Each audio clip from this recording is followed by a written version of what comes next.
ಈ ಸುಭದ್ರ ಮುಂಜಾನೆಗೆ ಎಲ್ಲರಿಗೂ ಸ್ವಾಗತಿಸುತ್ತಾ, ಇವತ್ತು ತಾಯಂದಿರ ದಿನಾಚರಣೆಯನ್ನ ನಮ್ಮ ಪ್ರಾರ್ಥನಾ ತಾಯಿಯನ್ನ ಕಳ್ಕೊಂಡ್ರು ಕೂಡ ಎಲ್ಲ ತಾಯಂದಿರನ್ನು ಸೇರಿಸಿ ತಾಯಿ ತನವನ್ನು ಕೊಟ್ಟು ಆ ತಾಯಂದಿರ ದಿನಾಚರಣೆಯನ್ನು ಆಚರಿಸ್ತಾ ಇದ್ದಾಗ ಅದಕ್ಕೊಂದು ನಾನು ಸಿಗ್ನಲ್ ಕೊಡ್ತೀನಿ. ಯಾಕಂದ್ರೆ ಅವಳು ಯಾವಾಗಲೂ ನನಗೆ ಅಮ್ಮ ಅಂತಾಳೆ, ನನ್ನ ಮಗಳು ಅಂತೀನಿ. ಅದಕ್ಕೆ ನಾವಿಬ್ಬರು ಡ್ರೆಸ್ ಸೇಮ್ ಇದೀವಿ. ಅಂದ್ರೆ ಇವತ್ತು ತಾಯಂದಿರ ದಿನಾಚರಣೆ ನಿಜೋತ್ತರ ಐತಿ ಅಂತ ನಾನು ಹೇಳ್ತೀನಿ. ಎಲ್ಲ ಹುಟ್ಟಿ ಯಾವುದೋ ಗರ್ಭದಲ್ಲಿ ಮೂಡಿ ಹೆಣ್ಣಾಗಿ, ಹೆಣ್ಣು ಮಗುವಾಗಿ, ಹೆಣ್ಣು ಮಗಳಾಗಿ, ಸೊಸೆಯಾಗಿ, ಅಕ್ಕಾಗಿ, ತಾಯಿಯಾಗಿ, ಅತ್ತೆಯಾಗಿ ತಾಯಂದಿರ ದಿನಾಚರಣೆ ನಾವೆಲ್ಲರೂ ಆಚರಿಸ್ತಾ ಇದ್ದೀವಿ. ಈ ನಮ್ಮ ಮೇಲೆ ತಲೆಂತರ ಹೋದಂತ ತಾಯಂದಿರಿಗೆಲ್ಲ ನಾವು ಅವರ ದಿನಾಚರಣೆ ಅಂತ ತಿಳ್ಕೊಂಡ. ಯಾಕಂದ್ರೆ ಅವರಿಲ್ಲ, ನಾವು ಬಂದಿಲ್ಲ, ಅವ್ರಿದ್ದಾಗನೇ ನಾವು ಬಂದೀವಿ. ಮತ್ತು ಒಂದು ಹೆಣ್ಣು ಮನಸ್ಸು ಮಾಡಿದ್ರೆ ಏನೆಲ್ಲ ಬೆಳಗ್ಬೋದು, ಜಗತ್ತೆಲ್ಲ ಬೆಳಗ್ಬೋದು. ಒಂದು ಸಣ್ಣ ಬಾಲೆ ತಾಯಂದಿರ ದಿನಾಚರಣೆ ದಿವಸ ಈ ಹೆಣ್ಣು ಮಕ್ಕಳು ಯಾವ ತರ ವೇಷಭೂಷಣ ಮಾಡಬೇಕು, ನಮ್ಮ ಭಾರತೀಯ ಸತ್ವವನ್ನು ನಾವು ಕಳ್ಕೋಬಾರ್ದು, ನಾರಿಯ ಸತ್ವವನ್ನು ಕಳ್ಕೋಬಾರ್ದು ಅನ್ನೋದಕ್ಕೆ ಒಂದು ವೇಷಭೂಷಣ, ಅದರ ಜೊತೆಗೆ ಸೌಂದರ್ಯತನವನ್ನ ಕೊಡುಗೆಯಾಗಿ ತಮಗೆ ತಂದಿಟ್ಟಿದ್ದಾಳೆ. ಅದರಲ್ಲಿ ತಾವೆಲ್ಲರೂ ಭಾಗವಹಿಸಿ ಕುತೂಹಲದಿಂದ ಚೆನ್ನಾಗಿ ತಾವು ಕೂಡ ನಿಂತು ಕುಂತು ಕೇಳಿ ನೋಡಿ ಆನಂದಿಸ್ರಿ ಅಂತ ಹೇಳಿ ಈ ದಿನಾಚರಣೆಗೆ ನನ್ನ ಸ್ವಾಗತ ಹೇಳಿ ಬಯಸ್ತೀನಿ. ಥ್ಯಾಂಕ್ ಯು ಮೇಡಮ್, ತುಂಬಾ ಚೆನ್ನಾಗಿತ್ತು ಭಾಷಣ. ಪ್ರಾರ್ಥನಾ ಸುಮಧುರ ಸಾಂಸ್ಕೃತಿಕ ವೇದಿಕೆಯ ನಡಾವಳಿಯನ್ನ ಓದಬೇಕಾಗಿ ನಾನು ಶ್ರೀಯುತ ಲಿಂಗರಾಜು ಎಸ್ ಎಂ ನಾನು ಕೇಳಿಕೊಳ್ತಾ ಇದ್ದೀನಿ.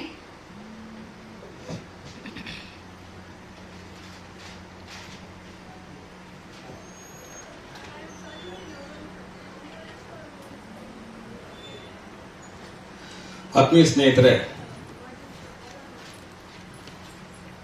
ಎಲ್ರಿಗೂ ನಮಸ್ಕಾರ. ಮೊದಲನೇದಾಗಿ ಪ್ರಾರ್ಥನಾ ಸಮುದ್ರ ಸಾಂಸ್ಕೃತಿಕ ವೇದಿಕೆ ಕನ್ನಡ ನಾಡು, ನುಡಿ, ಕಲೆ, ಸಂಗೀತ, ಸಾಂಸ್ಕೃತಿಕ ಮತ್ತು ಸಾಮಾಜಿಕ ಸೇವೆಗೆ ಬದ್ಧವಾಗಿ ಕಾರ್ಯಕ್ರಮಗಳನ್ನ ರೂಪಿಸುವ ಮಹತ್ವಾಕಾಂಕ್ಷೆಯನ್ನು ಹೊಂದಿರತಕ್ಕಂಥ ಈ ಒಂದು ವೇದಿಕೆ. ಇದು ಎಷ್ಟೋ ಪ್ರತಿಭೆಗಳು ಮುಖ್ಯವಾಹಿನಿಗೆ ಬರಲಿಕ್ಕೆ ಸಾಧ್ಯವಾಗೋದಿಲ್ಲ ಅಂತ ಮುಖ್ಯವಾಹಿನಿಗೆ ಬರಬೇಕು ಅನ್ನುವಂತ ಆಸಕ್ತಿ ಇರ್ತಕ್ಕಂಥವ್ರಿಗೆ ಒಂದು ವೇದಿಕೆಯನ್ನು ರೂಪಿಸಿ ಅವರಿಗೆ ಮಹತ್ವಾಕಾಂಕ್ಷೆಯನ್ನ ತುಂಬುವಂತ ವೇದಿಕೆ ಇದಾಗಿದೆ. ಜೊತೆಗೆ ಈ ನಮ್ಮ ನಾಡು, ನುಡಿ, ಚಿಂತನೆಗಳ ಬಗ್ಗೆ, ಸಂಗೀತದ ಬಗ್ಗೆ, ಕಲೆಗಳ ಬಗ್ಗೆ ಆಸಕ್ತಿ ಇರತಕ್ಕಂಥ ಹಲವಾರು ಪ್ರತಿಭೆಗಳನ್ನ ಗುರುತಿಸಿ ಅವ್ರಿಗೊಂದು ಅವಕಾಶವನ್ನ ನೀಡಿ ಪ್ರೋತ್ಸಾಹ ನೀಡುವಂಥದ್ದೇ ಈ ಒಂದು ವೇದಿಕೆಯ ಮುಖ್ಯ ಗುರಿಯಾಗಿದೆ.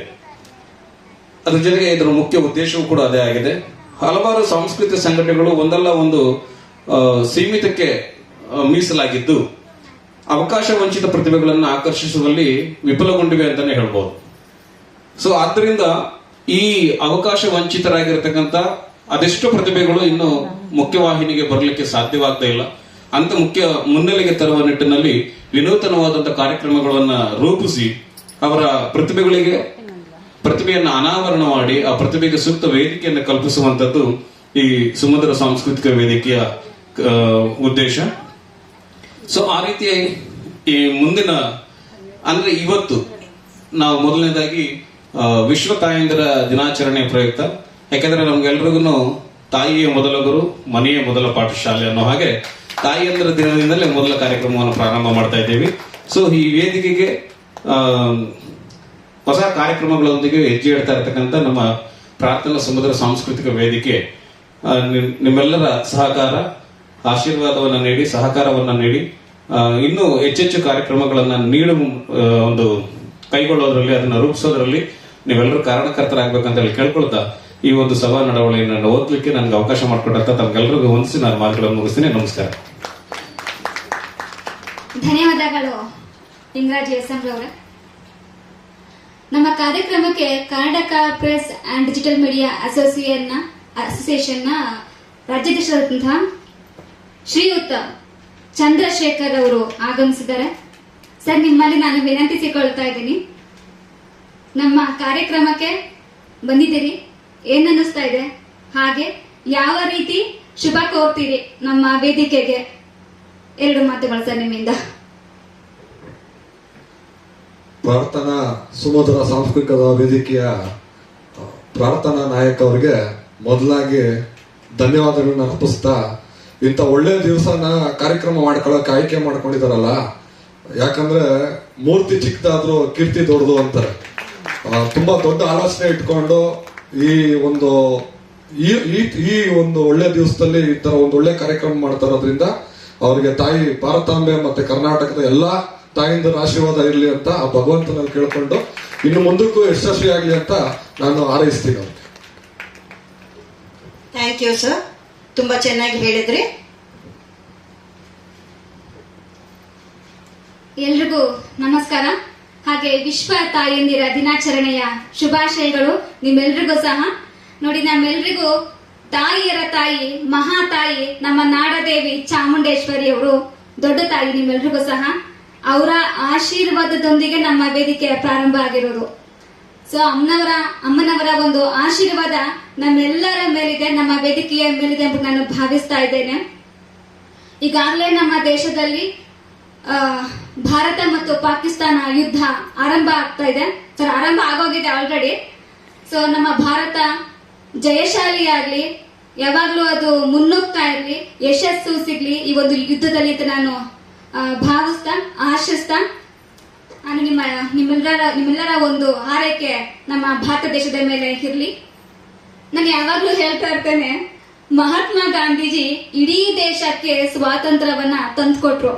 ಆದ್ರೆ ನಿಜವಾಗ್ಲೂ ನಮ್ಮೆಲ್ಲ ಹೆಣ್ಮಕ್ಳಿಗೆ ನಿಜವಾದ ಸ್ವಾತಂತ್ರ್ಯ ಬರ್ಲಿಕ್ಕೆ ಕಾರಣಕರ್ತರಾದವರು ಶ್ರೀಯುತ ಅನ್ನೋದಕ್ಕಿಂತ ಮಹಾನ್ ವ್ಯಕ್ತಿ, ಮಹಾನ್ ಚೇತನ, ದಲಿತ ಸೂರ್ಯ ಡಾಕ್ಟರ್ BR ಅಂಬೇಡ್ಕರ್ ಅವರು.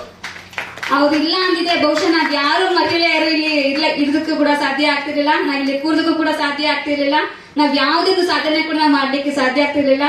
ಕೇವಲ 4 ಮೂಲೆಯಲ್ಲಿ ಮಾತ್ರ ನಾವು ಕೂತಿರ್ಬೇಕಾಗಿರ್ತಾ ಇತ್ತು.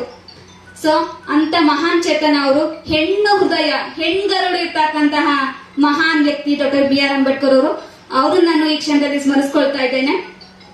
ನಾನು ಸಾಕಷ್ಟು ಮಹಿಳೆಯರು ನಾನು ಕೇಳ್ತೀನಿ, ಯಾಕಂದ್ರೆ ನಮ್ಮ ಈ ಒಂದು ವೇದಿಕೆಯ ಟ್ಯಾಗ್ಲೈನ್ ಇದೆ, ಏನಪ್ಪಾ ಅಂದ್ರೆ ಸಂಸ್ಕೃತಿ ರಕ್ಷಣೆಗಾಗಿ ಸಾಂಸ್ಕೃತಿಕ ದಿಟ್ಟ ನಡೆ ಅಂತ.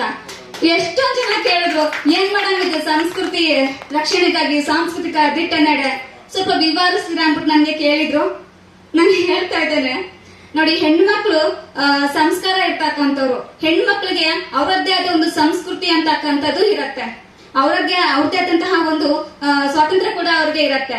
ಪುರುಷರು ಕಂಪೇರ್ ಮಾಡಿದ್ರೆ ಬೇರೆ ಬೇರೆ ತರದ್ದೇ ಅವ್ರದ್ದು ಒಂದು ಸ್ವಾತಂತ್ರ್ಯ, ಅವ್ರದ್ದು ಮುಕ್ತವಾಗಿ, ಕೆಲವ್ರಿಗೆ ಮುಕ್ತವಾಗಿ ಇರೋದಿಲ್ಲ. ನಾನು ಕೇಳ್ದೆ ಯಾರಿಗೋ ಒಬ್ರಿಗೆ, ಮೇಡಮ್ ನೀವು ಎಲ್ಲಾ ಕಡೆ ಭಾಗವಹಿಸ್ತಾ ಇದ್ರಿ, ಕರೋಕೆ ಗಾಯನ ಆಗಿರ್ಬೋದು, ಯಾವುದೇ ಕಾರ್ಯಕ್ರಮ ಆಗಿರ್ಬೋದು, ನೀವು ಭಾಗವಹಿಸ್ತಾ ಇದ್ರಿ, ಇವಾಗ ಏನಕ್ಕೆ ಮೇಡಮ್ ನೀವು ಭಾಗವಹಿಸ್ತಿಲ್ಲ ಅಂದ್ಬಿಟ್ಟು ನಾನು ಕೇಳ್ದೆ. ಅವ್ರಂದ್ರು, ನನ್ಗೀಗ ಮದುವೆ ಆಗಿದೆ. ನಾನು ಇನ್ನೊಬ್ರನ್ನ ಕೇಳ್ದೆ, ಮೇಡಮ್ ನ್ಯೂಸ್ ಪೇಪರ್ ಅಂತ ನಿಮ್ದು ತುಂಬಾ ಚೆನ್ನಾಗಿ ನಾನು ಆರ್ಟಿಕಲ್ ಓದ್ತಾ ಇದ್ದೆ, ತುಂಬಾ ಚೆನ್ನಾಗಿ ನಿಮ್ಮ ಬರವಣಿಗೆ ಇತ್ತು, ಯಾಕೆ ಮೇಡಮ್ ಇವಾಗ ನಿಮ್ಮ ಬರವಣಿಗೆ ಬರ್ತಾ ಇಲ್ವಲ್ಲ, ನಿಂತೋಗ್ಬಿಟ್ಟಿದೆ, ಏನ್ ಕಾರಣ ಅಂತ ನಾನು ಕೇಳಿದಾಗ, ಮೇಡಮ್ ನನ್ಗೆ ಮದುವೆ ಆಗಿದೆ. ನಾನು ಇನ್ನೊಬ್ರನ್ನ ಕೇಳಿದ್ದೆ, ಅಥ್ಲೆಟಿಕ್ ಚಾಂಪಿಯನ್, ತುಂಬಾ ಚೆನ್ನಾಗಿ ಮೆಡಲ್ ಪಡೆದಂತವ್ರು, ಪ್ರಶಸ್ತಿಗಳನ್ನ ಪಡೆದಂತವ್ರು, ಯಾಕೆ ಮೇಡಮ್ ಇವಾಗ ನೀವೆಲ್ಲೂ ಭಾಗವಹಿಸ್ತಾ ಇಲ್ವಾ, ಬಿಟ್ಬಿಟ್ಟಿದ್ದೀರಾ ಕ್ರೀಡೆಯ ಒಂದು ಉತ್ಸಾಹವಂತ ನಾನು ಕೇಳಿದಾಗ, ನನ್ಗೆ ಇವಾಗ ಮದುವೆ ಆಗಿದೆ. ನಾನು ಕೇಳೋದು ಅಂದ್ರೆ, ಮದುವೆ ಏನಾದ್ರೂ ಲಕ್ಷ್ಮಣ್ ರೇಖೆನ ಅಥವಾ ಯಾವ ರೀತಿ ಬಂಧನ ಅದು? ನೋಡ್ರಿ, ಬಂಧನ ಅಂತಕ್ಕಂಥದ್ದು ನಾನು ಹೇಳೋದು ಗಂಡ ಹೆಂಡತಿಯರ ಮಧ್ಯೆ ಇರಬೇಕು, ಅವರಿಬ್ಬರ ನಡುವೆ ಹೊಂದಾಣಿಕೆಯಲ್ಲಿ ಬಂಧನ ಅಂತಕ್ಕಂಥದ್ದು ಇರಬೇಕು. ಆದ್ರೆ ಅದೇ ಸಾಂಸಾರಿಕ ಬಂಧನ, ಸಾಮಾಜಿಕ ಬಂಧನ ಯಾಕಾಗುತ್ತೆ ಹೆಣ್ಣಿಗೆ? ಯಾರಾದ್ರೂ ಯೋಚನೆ ಮಾಡಿದಾರ ಇದನ್ನ? ಸೊ ನೀವು ನಾ ಹೇಳೋದೇನಪ್ಪಾ ಅಂತಂದ್ರೆ, ಹೆಣ್ಣು ಅಂದ ತಕ್ಷಣ ಮನೆಗೆ ಸೀಮಿತ, ಅಡಿಗೆ ಮನೆಗೆ ಸೀಮಿತ, ಅಲ್ಲೇ ಇರ್ಬೇಕು, ಮಕ್ಕಳನ್ನ ಎತ್ಕೊಂಡು ಇರ್ಬೇಕು, ಮಕ್ಕಳನ್ನ ನೋಡ್ಕೊಂಡು ಜವಾಬ್ದಾರಿತವಾಗಿ ಇರ್ಬೇಕು ಅವಳು ಅಂತ ಈ ಸಮಾಜ ಬಯಸ್ತಾನೆ ಹೋಗುತ್ತೆ. ಆದ್ರೆ ಆಕೆಗೂ ಕೂಡ ಜವಾಬ್ದಾರಿ ಇದೆ, ಸಾಮಾಜಿಕವಾದಂತಹ ಕಳಕಳಿ ಇದೆ. ಸೊ ಆಕೆನು ಕೂಡ ಮುಂದೆ ಬರಬೇಕು ಅಂತಕ್ಕಂತಹ ಪುರುಷ ಅನುಭವ ಬಹಳ ಕಡಿಮೆ ಸಮಾಜದಲ್ಲಿ ನಾನು ನೋಡಿದ ಮಟ್ಟಿಗೆ. ಸೊ ಇನ್ನೊಂದು ಏನಪ್ಪ ಒಂದು ವಿಷಯ ಅಂತಂದ್ರೆ, ನಾನು ಅನಾಥ ಹುಡುಗಿ ಇರಬಹುದು, ಈ ಸೊಸೈಟಿಗೆ ಒಂದು ಎಕ್ಸಾಂಪಲ್ ಆಗ್ಬೇಕು. ಅನಾಥ ಹೆಣ್ಮಕ್ಳು ಕೂಡ ಬೆಳೆಯಬಹುದು, ಆಕೆನು ಕೂಡ ಎಲ್ಲರಂತೆ ಬದುಕಬಹುದು, ಯಾರ ಸಹಾಯವೂ ಇಲ್ಲದೇನೆ ಆಕೆ ಕೂಡ ಮುಂದೆ ಬಂದು ಎಲ್ಲವನ್ನೂ ಸಾಧನೆಯನ್ನ ಮಾಡಬಲ್ಲಳು, ಯಶಸ್ಸನ್ನ ಗಳಿಸಬಲ್ಲಳು ಅನ್ನೋದಕ್ಕೆ ನನ್ನೊಂದು ಉದಾಹರಣೆ ಆಗ್ಬೇಕು. ನಾನು ಯಾವಾಗಲೂ ಕೂಡ ನಾನು ಬಯಸ್ತಾನೆ ಇದ್ದೆ. ಬಹುಶಃ ಒಂದು ಒಂದು ಒಳ್ಳೆ ಅವಕಾಶ ಈ ಒಂದು ವಿಶ್ವ ತಾಯಂದಿರ ದಿನಾಚರಣೆ ದಿನ ನನಗೆ ಬಂದಂಥದ್ದು ತಾಯಿ ಚಾಮುಂಡೇಶ್ವರಿಯ ಆಶೀರ್ವಾದ ಬಹುಶಃ ಸಿಕ್ತಲ್ಲ, ಹಂಗಾಗಿ ನನಗೆ ಅವಕಾಶ ಕೂಡ ಬಂದ್ಬಿಡ್ತು. ಇರ್ಲಿ. ಸೊ ನಿಮ್ಮ ಹೆಣ್ಮಕ್ಳನ್ನ ಸಾಧ್ಯವಾದಷ್ಟು ಬೆಳೆಸಿ, ಅವ್ರನ್ನ ಕುಗ್ಗಿಸ್ಬೇಡಿ. ಸೊ ಮಹಿಳೆ ಆದವಳು ಕೇವಲ ಅಡ್ಗೆ ಮನೆಗೆ ಸೀಮಿತ ಅಲ್ಲ, ಕೇವಲ ಮನೆಗೆ ಸೀಮಿತ ಅಲ್ಲ. ಮನೆಗೆ ಸೀಮಿತ ಆಗ್ಬಿಟ್ರೆ, ಅಡ್ಗೆ ಮನೆಗೆ ಸೀಮಿತ ಆಗ್ಬಿಟ್ರೆ ಏನಾಗುತ್ತೆ ಅಂದ್ರೆ ಆ ಪುರುಷನ ಏನ್ ಹೇಳ್ತೀವಿ, ಯಶಸ್ಸು ಸಾಧ್ಯ ಆಗೋದಿಲ್ಲ. ನಿಜನೇ ಹೇಳ್ತಾ ಇರೋದು. ಓರ್ವ ಮನಃಶಾಸ್ತ್ರಜ್ಞಾಗಿ ನಾನು ಹೇಳ್ತಾ ಇದ್ದೀನಿ. ಎಷ್ಟೋ ಜನ ಬೆಳಕಿಗೆ ಬರೋದಿಲ್ಲ ಈ ಸಮಾಜದಲ್ಲಿ. ಎಷ್ಟೋ ಹಣ ಇರ್ಬೋದು, ಐಶ್ವರ್ಯ ಇರ್ಬೋದು, ಅಂತಸ್ತು ಇರ್ಬೋದು, ಬಟ್ ಒಂದು ಮುಂದೆಗೆ ಬರಲ್ಲ ಅವರು. ಯಾಕೆ ಅಂತಂದ್ರೆ ಹೆಣ್ಮಕ್ಳನ್ನ ಅವರು ಮುಂದಕ್ಕೆ ಕಳಿಸಲ್ಲ. ಇದೇ ರೀಸನ್ ಆಗಿರೋದು, ಇನ್ನೇನು ಅಲ್ಲ. ಸೊ ಯಾರ್ಯಾರು ಪುರುಷರು ಇದ್ದೀರಾ, ನಿಮ್ಮ ಹೆಂಡತಿ ಆಗಿರ್ಬೋದು, ಮಗಳಾಗಿರ್ಬೋದು, ಅಕ್ಕ ತಂಗಿ ಯಾರೇ ಆಗಿರ್ಬೋದು, ಮೊದಲು ಪ್ರೋತ್ಸಾಹ ಕೊಡಿ ಅವ್ರಿಗೆ. ಇಲ್ಲಾಂದ್ರೆ ನೀವು ಕೂಡ ಸಾಮಾಜಿಕವಾಗಿ ಮುನ್ನೆಲೆಗೆ ಬರೋದಕ್ಕೆ ಸಾಧ್ಯ ಆಗಲ್ಲ. ಸೊ ಒಂದು ಸಂಸ್ಕೃತಿ ಇರ್ತಕ್ಕಂತ ಹೆಣ್ಣು, ಸಂಸ್ಕಾರ ಇರ್ತಕ್ಕಂತ ಹೆಣ್ಣು, ಅವಳಿಗೆ ಹೇಗೆ ಬಂಧನ ಆಗುತ್ತೆ, ಯಾವ ರೀತಿ ಸಾಮಾಜಿಕ ಬಂಧನ ಆಗ್ಬಿಡುತ್ತೆ, ಯಾಕೆ ಅವಳಿಗೆ ಭಾಗವಹಿಸ್ಲಿಕ್ಕೆ ಸಾಧ್ಯ ಆಗೋದಿಲ್ಲ, ಅದಕ್ಕೆ ಮುಖ್ಯ ಉದಾಹರಣೆ ಇದೇನೆ ಮನೋಭಾವಗಳು, ಪುರುಷರ ಮನೋಭಾವ. ಈ ಒಂದು ಮನೋಭಾವವನ್ನ ಅವರು ಜನಗಳು ಬರ್ತಾರೆ. ನಾನು ಜಸ್ಟ್ ಇಲ್ಲಿ ಕಾಲ್ ಮಾಡಿದ್ರು ಕೂಡ ನನ್ಗೆ ಇದೇ ನಂಗೆ ಆನ್ಸರ್ ಬಂದಿದ್ದು. ನನಗೆ ನಾವು ಕಳಿಸ್ಕೊಡ್ತೀವಿ, ಬರ್ತಾ ಬೇಕಾದ್ರೆ 30-40 ಜನ ಬೇಕಾದ್ರೆ ನಿಮಗ್ ಬರ್ತಾರೆ ಅಂತಂದ್ರು. ಸರ್ ನಂಗೆ ಅಂತವ್ರು ಬೇಡ, ವೇದಿಕೆಗೆ ಸಾಮಾಜಿಕ ಮುನ್ನೆಲೆಗೆ ಯಾರು ಬಂದಿಲ್ವೋ ಅಂತವ್ರು ಬರಬೇಕು. ಅದೇ ನನ್ನ ವೇದಿಕೆಯ ಮುಖ್ಯ ಉದ್ದೇಶ ಇರೋದು. ಸಂಸ್ಕಾರ ಇರ್ತಕ್ಕಂಥ ಹೆಣ್ಣು, ಸಂಸ್ಕೃತಿ ಇರ್ತಕ್ಕಂಥ ಹೆಣ್ಣು ಮುಖ್ಯವಾಹಿನಿಗೆ ಬರ್ಬೇಕಾಗಿದೆ. ಇದು ನನ್ನ ಮುಖ್ಯ ಗುರಿ ಇರೋದು. ಅಂತವ್ರು ಇದಾರ ಕಳಿಸ್ಕೊಡಿ ಅಂತಂದೆ. ಅವರಿಂದ ಬಂದಂತದ್ದು ಒಂದೇ ಉತ್ತರ, ನನ್ನಿಂದ ಸಾಧ್ಯ ಇಲ್ಲ. ಸೊ ನಾನು ಎಲ್ಲ ನನ್ನ ಫ್ರೆಂಡ್ಸ್ಗಳಿಗೆ ನಾನು ಫಾರ್ವರ್ಡ್ ಮಾಡಿ ನಾನು ಕೂಡ ಸ್ಟೇಟಸ್ಗೆ ಡೈಲಿ ಹಾಕ್ತಿದ್ದೆ. ಸ್ವತಃ ಚಂದ್ರ ಸರ್ ಕೂಡ ನೋಡ್ತಾನೆ ಇದ್ರು ನಾನು ಆಗ್ತಾ ಇದ್ದಿದ್ದನ್ನ. ಸೊ ಅದು ಅಲ್ಲದೆ ನಮ್ಮ ಫ್ರೆಂಡ್ಗಳು ಅವರ ವಾಟ್ಸಪ್ ಸ್ಟೇಟ್ಗೂ ಕೂಡ ಹಾಕಿದ್ದಾರೆ. ಸೊ ಅವರ ಒಂದು ಕಾಂಟ್ಯಾಕ್ಟ್ ಯಾರ್ಯಾರು ಇದ್ದಾರೋ ಅವ್ರಿಗೂ ಸಹ ಫಾರ್ವರ್ಡ್ ಮಾಡಿದ್ದಾರೆ. ಹಿಂಗಾಗಿ ಆಗಿ ಫೈನಲ್ ಆಗಿ ನಮ್ಗೆ 13 ಜನ ಆಗಿದ್ದು ನಮ್ಗೆ. ಸೊ ಫೈನಲ್ ಆಗಿ ಏನಂತಪ್ಪ ಅಂದ್ರೆ ಜಮ್ಮು ಕಾಶ್ಮೀರ್ನಲ್ಲಿ ಅವರ ಸಂಬಂಧಿಕರು ತೀರ್ಕೊಂಡ್ರು, ನಮ್ಮ ಪಾರ್ಟಿಸಿಪೆಂಟ್ ಸಂಬಂಧಿಕರು ಒಬ್ರು. ಹಂಗಾಗಿ ಒಬ್ರು ಕ್ಯಾನ್ಸಲ್ ಮಾಡ್ಕೊಂಡು ಇನ್ನೊಬ್ರಿಗೆ ಹೆಲ್ತ್ ಇಶ್ಯೂ ಆಯ್ತು, ಅವ್ರು ಬರ್ಲಿಕ್ಕೆ ಸಾಧ್ಯ ಆಗಲಿಲ್ಲ. ಇನ್ನು ಮಿಕ್ಕ 11 ಜನ ಕೂಡ ಈಗ ನಮ್ಮ ನಡುವೆ ಇದ್ದಾರೆ. ಸೊ ಸಾಮಾಜಿಕವಾಗಿ ಮುನ್ನೆಲೆಗೆ ಬಾರದೇ ಇರ್ತಕ್ಕಂಥವ್ರು ಇವತ್ತು ಗುರ್ತಿಸ್ಕೊಳ್ತಾರೆ ಅವ್ರು ಇವತ್ತು. ಸೊ ಇದು ನನ್ನ ವೇದಿಕೆಯ ಕಡೆಯಿಂದ ಆಗ್ತಾ ಇರ್ತಕ್ಕಂಥದ್ದು. ಮಧ್ಯಾಹ್ನ ಕರೋಕೆ ಗಾಯನ ಕಾರ್ಯಕ್ರಮ ಇರುತ್ತೆ, ಮನೋರಂಜನೆ ಇರುತ್ತೆ, ಆನಂದಿಸಿ. ಹಾಗೆ ನನ್ನ ಮಾತಿಗೆ, ನನ್ನ ಒಂದು ಕರೆಗೆ ಹೋಗೊಟ್ಟು ಚಂದ್ರ ಸರ್ ಬಂದು ನನ್ನ ಕಾರ್ಯಕ್ರಮಕ್ಕೆ. ಸರ್ ನಿಮ್ಗೆ ಮುಖ್ಯವಾಗಿ ಧನ್ಯವಾದಗಳು ಸರ್ ನನ್ನ ಕಡೆಯಿಂದ. ಹಾಗೆ ಪುಷ್ಪಾ ಹಿರೇಮಠ್ ಮೇಡಮ್, ನಾನು ಕೇಳ್ಕೊಂಡೆ, ಮೇಡಮ್ ನೀವು ನನ್ನ ಕಾರ್ಯಕ್ರಮಕ್ಕೆ ಬಂದು ನನಗೆ ನೀವು ಆಶೀರ್ವಾದವನ್ನ ಮಾಡಬೇಕು, ನನ್ನನ್ನು ಹಾರೈಸ್ಬೇಕು ಅಂತ ಕೇಳ್ಕೊಂಡಾಗ ಹಿಂದೂ ಮುಂದೆ ನೋಡಿದೆ. ಅದು ಉತ್ತರ ಕನ್ನಡ ಕಣ್ರಿ, ಹತ್ರ ಬೆಂಗಳೂರಲ್ಲ, ಇನ್ಯಾರೋ ಜಿಲ್ಲೆ ಅಲ್ಲ, ಉತ್ತರ ಕರ್ನಾಟಕದಿಂದ ಬಂದು ನೈಟ್ ಜರ್ನಿ ಮಾಡಿ ನನಗೋಸ್ಕರ ಮೇಡಮ್ ಬಂದಿದ್ದಾರೆ. ಮುಖ್ಯವಾಗಿ ಅವ್ರಿಗೆ ಧನ್ಯವಾದಗಳು ಮೇಡಮ್ ನಿಮ್ಗೆ. ಹಾಗೆ ಶ್ರೀಯುತ MR ಮಲ್ಲಿಕಾರ್ಜುನವರು, ಇವರು ಬಹಳ ಪ್ರೋತ್ಸಾಹಕವಾಗಿ ನನಗೆ ಬೆನ್ನೆಲುಬಾಗಿ ಇವರು ಸಹ ಇದ್ದಾರೆ. ಒಬ್ಬ ಸ್ಪಾನ್ಸರ್ ನನ್ನ ಕಾರ್ಯಕ್ರಮದಲ್ಲಿ. ಇವರು ನೀವೆಲ್ಲರೂ ಕೂಡ ಊಟ ಮಾಡಿದ್ರಲ್ಲ, ಆ ಊಟಕ್ಕೆ ಕಾರಣಕರ್ತರಾದಂಥವ್ರು ನಮ್ಮ MR ಮಲ್ಲಿಕಾರ್ಜುನವರು. ಜೋರು ತಪ್ಪಾಳೆ ಬರಲಿ ಅವ್ರಿಗೆ. ಅನ್ನದಾತರು ಇರ್ಲಿ. ನನ್ನೊಂದಿಗೆ ಎಲ್ಲ ಕಡೆ ಓಡಾಡ್ತಾ ಈ ಒಂದು ಕಾರ್ಯಕ್ರಮ ಅಚ್ಚುಕಟ್ಟಾಗಿ ಮೂಡಬಲಿಕೆ ಮುಖ್ಯವಾಗಿ ಕಾರಣಕರ್ತರಾದಂಥವ್ರು ನಮ್ಮ ಕಾರ್ಯದರ್ಶಿಯವರು ಶ್ರೀಯುತ ಲಿಂಗರಾಜು SM ರವರು. ಅವ್ರಿಗೆ ನಿಮ್ಮೆಲ್ಲರ ಪರವಾಗಿ ಧನ್ಯವಾದಗಳು.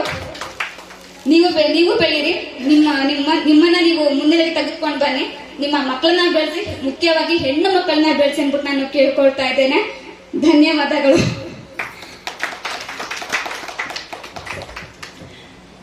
ಥ್ಯಾಂಕ್ ಯು ಪ್ರಾರ್ಥನಾ ಅವರೇ, ತುಂಬಾ ಚೆನ್ನಾಗಿತ್ತು ನಿಮ್ಮ ಭಾಷಣ. ಒಂದು ಪದ ಹೇಳಿದ್ರೆ ತುಂಬಾ ಇಷ್ಟ ಆಯ್ತು, ನಾರಿ ಸ್ವರ್ಗಕ್ಕೆ ದಾರಿ ಅಂತ ಇಂಡೈರೆಕ್ಟ್ ಆಗಿ ಕೊಟ್ರಿ, ಅದು ತುಂಬಾ ಇಷ್ಟ ಆಯ್ತು. ದಯವಿಟ್ಟು ಎಲ್ಲರೂ ಇಲ್ಲಿರೋ ಗಂಡಸರೇ ಆಗ್ಲಿ ಹೆಂಗಸರಲ್ಲಿ ಒಂದ್ ಹೇಳ್ತೀನಿ, ಒಂದು ಹೆಣ್ಣು ಬೆಳೆಯುತ್ತೆ ಅಂದ್ರೆ ಅದನ್ನ ಚಿಗುರಲ್ಲಿ ಮುರಿದಾಕಕ್ಕೆ ದಯವಿಟ್ಟು ಪ್ರಯತ್ನ ಮಾಡಬೇಡಿ. ನಮ್ಮ ಭಾರತ ರಾಮರಾಜ್ಯ ಅನ್ಕೊಂಡು ಹೆಜ್ಜೆ ಇಟ್ಟವ್ರು ಎಷ್ಟೋ ಜನ ಇದ್ದಾರೆ. ಅದು ಹೇಳ್ಬೇಕಾದ್ರೆ ನಂಗೆ ಅಳು ಬರುತ್ತೆ, ಬೇಡ. ಓಕೆ, ಹೆಣ್ಮಕ್ಳಿಗೆ ಪ್ರೋತ್ಸಾಹ ಕೊಡಿ, ಹೆಣ್ಮಕ್ಳನ್ನ ತುಳಿಬೇಡಿ, ಅಷ್ಟೇ ಕೇಳ್ಕೊಳ್ಳೋದು. Thank you. ಸುನೀತಾ ಅಮ್ಮ, ಮೊದಲಿಗೆ ನಿಮ್ಗೆ ವಿಶ್ವ ತಾಯಂದಿರ ದಿನಾಚರಣೆಯ ಶುಭಾಶಯಗಳು. ನಿಜವಾದ ತಾಯಿ ಹೃದಯ ಇರ್ತಕ್ಕಂಥವ್ರು ಇವರು. ಅವ್ರಿಗೆ ಹುಷಾರಿಲ್ಲ, ಹೆಲ್ತ್ ಇಶ್ಯೂ ಇದೆ, ಅದು ನಿಜವಾಗ ನಾ ಹೇಳ್ತಾ ಇದ್ದೀನಿ. ಅಷ್ಟು ದೂರದಿಂದ ನನಗೋಸ್ಕರ ಕಾರ್ಯಕ್ರಮ ಮಾಡ್ಕೊಡ್ಲೇಬೇಕು ಅಂತ ಅವ್ರು ಬಂದಿದ್ದಾರೆ. ಏನು ಪ್ರಿಪೇರ್ ಇಲ್ಲ ಅವರು ಕೂಡ. ಬಂದು ನನಗೋಸ್ಕರ ಕಾರ್ಯಕ್ರಮವನ್ನ ಮಾಡಿಕೊಟ್ಟಿದ್ದಾರೆ. ಮುಖ್ಯವಾಗಿ ನಿಮ್ಗೆ, ನಮ್ಮೆಲ್ಲರ ಪರವಾಗಿ, ವೇದಿಕೆಯ ಪರವಾಗಿ ನಿಮ್ಗೆ ಧನ್ಯವಾದಗಳು ಮೇಡಮ್. ಇದೀಗ ನಮ್ಮ ಆಕ್ಚುಲಿ ಇವತ್ತು ಬಸವೇಶ್ವರರದೊಂದು ರಾಜ್ಯ ಮಟ್ಟದೊಂದು ಪ್ರಶಸ್ತಿ ಇತ್ತು. ನಮ್ಮ ದೀಪಕ್ ಜಿ ಅವರು ಆ ಕಾರ್ಯಕ್ರಮ ಬಿಟ್ಟು ಬಂದಿದ್ದಾರೆ, ನಾನು ಬಿಟ್ಟು ಬಂದಿದ್ದೀನಿ. ಯಾಕಂದ್ರೆ ಆ ಕಾರ್ಯಕ್ರಮ ಮುಂದಿನ ವರ್ಷ ಆದ್ರೂ ನಂಗೆ ಸನ್ಮಾನ ಸಿಗ್ಬೋದು, ಬಟ್ ನನ್ನ ಮಗಳು ಕೊಟ್ಟಂತ ಕಾರ್ಯಕ್ರಮ ಸಿಗೋದಿಲ್ಲ. ತಾಯಿಯಂದಿರ ದಿನಾಚರಣೆ ದಿವಸ ತಾಯಿಯಾಗಿ ನಾನು ಕೂಡ ಹಂಚ್ಕೋಬೇಕಂತಾನೆ ಬಂದಿರೋದು. ನಾನು ಧಾರವಾಡದಿಂದ ಬಂದಿರೋದು. ಧನ್ಯವಾದಗಳು. ಇದೀಗ ನಮ್ಮ ವೇದಿಕೆಯ ಮೇಲೆ ನಿಮ್ಮೆಲ್ಲರಿಗೂ ಸಹ ಒಂದು ನೃತ್ಯ ಇರುತ್ತೆ, ನೋಡಿ ಆನಂದಿಸಿ. ಯಶೋದಪ್ಪಯ್ಯಮ್ಮ ಹಾಗೂ ಅವರ ತಂಡದಿಂದ ಇರುತ್ತೆ. ಒಂದ್ ನಿಮಿಷ, ದೀಪ ಬೆಳಗಿಸ್ಬಿಡ್ತಾರ. ದೀಪ ರೆಡಿ ಇದೆಲ್ಲ?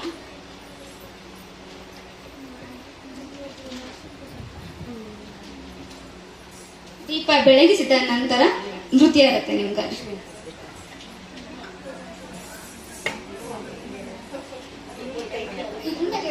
ಇಲ್ಲ, ಅದೇ ರೀತಿ ಜ್ಞಾನಕ್ಕೆ ಸಮನಾದಂತಹದ್ದು ಯಾವುದು ಕೂಡ ಇಲ್ಲ. ಆ ಒಂದು ಸತ್ಯ ಜ್ಞಾನಕ್ಕೆ ಸಮಾನವಾಗಿರ್ತಕ್ಕಂತಹ ಜ್ಯೋತಿಯನ್ನ ಬೆಳಗುವಂತಹ ಸಮಯವಾಗಿದೆ.